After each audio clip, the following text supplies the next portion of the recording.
வீட்டில் தேவையில்லாமல் மின்சாரம் செலவாகிறதா?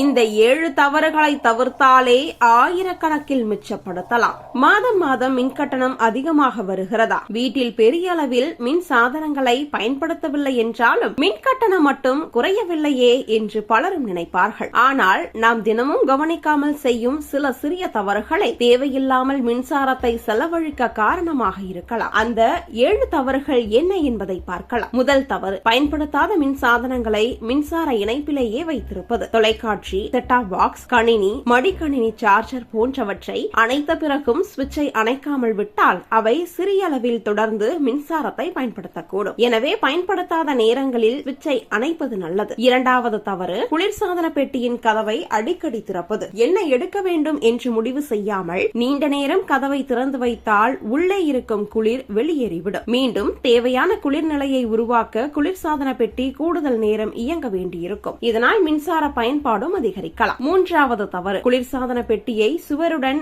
மிகவும் நெருக்கமாக வைப்பது. அதன் பின்புறத்தில் உருவாகும் வெப்பம் வெளியேற போதுமான இடைவெளி தேவை. சுவரை ஒட்டி வைத்தால் வெப்பம் எளிதில் வெளியேறாமல் சாதனம் அதிகமாக வேலை செய்ய வேண்டிய நிலை ஏற்படலாம். எனவே பின்புறத்தில் தேவையான காற்றோட்ட இடைவெளியை விடுவது நல்லது. நான்காவது தவறு, குளிர்சாதன வசதியை மிக குறைந்த வெப்பநிலையில் பயன்படுத்துவது. அறை விரைவாக குளிர வேண்டும் என்பதற்காக 16 அல்லது 18 டிகிரியில் வைத்தால் மின்சார செலவு அதிகரிக்க வாய்ப்புள்ளது. பொதுவாக 24 முதல் 26 டிகிரி செல்சியஸ் வரை வைத்து பயன்படுத்துவது வசதியையும் மின்சார சிக்கனத்தையும் சமநிலைப்படுத்த உதவும். கதவு மற்றும் ஜன்னல்களை மூடி வைத்தால் குளிர் வெளியேறுவதையும் குறைக்கலாம். ஐந்தாவது தவறு, வாஷிங் மிஷினில் குறைந்த அளவு துணிகளுக்காக அடிக்கடி துவைப்பது. 2 அல்லது 3 துணிகளுக்காக தினமும் இயந்திரத்தை இயக்கினால் தண்ணீரும் மின்சாரமும் கூடுதலாக செலவாகும். இயந்திரத்தின் பரிந்துரைக்கப்பட்ட கொள்ளளவுக்கு ஏற்ப துணிகளை சேர்த்து துவைப்பது சிறந்தது. அதே நேரத்தில் அளவுக்கு அதிகமாக துணிகளை நிரப்புவதையும் தவிர்க்க வேண்டும். ஆறாவது தவறு, பகல் நேரத்திலும் தேவையில்லாமல் விளக்குகளை பயன்படுத்துவது.